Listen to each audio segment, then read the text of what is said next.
Hey, it's Crystal with the Traveling Addict. I wanted to share with you my stove that I use on my camping trip. It is called an Anbull stove.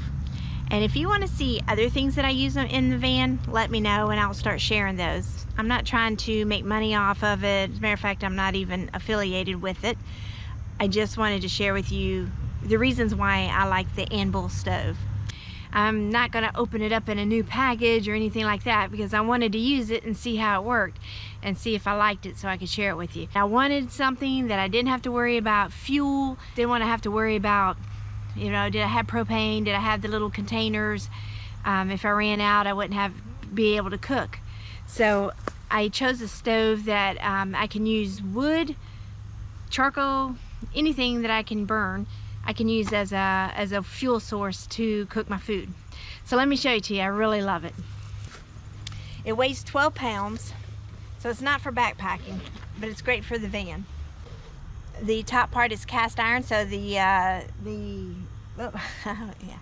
that's the drawback. The top part is made of cast iron so that it holds the skillet and it's not going to break.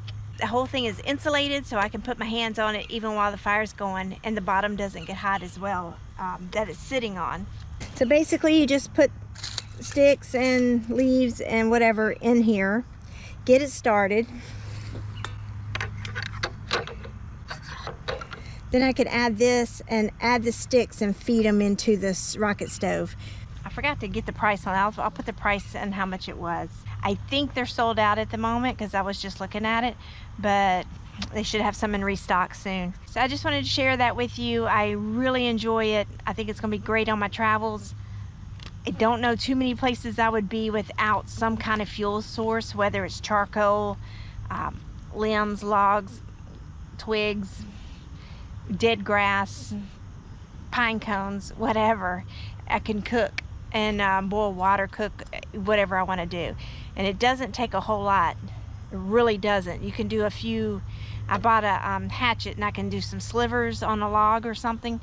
It takes a few of those and the whole meal is cooked. I want to be as sustainable as possible, and this allows me to cook whenever, anywhere. Alright, if you have any questions, you can leave it in the comments. I'll be happy to answer them if I know the answers to them. Hope you enjoyed the video. Give it a thumbs up, and I'll see you on the next trail.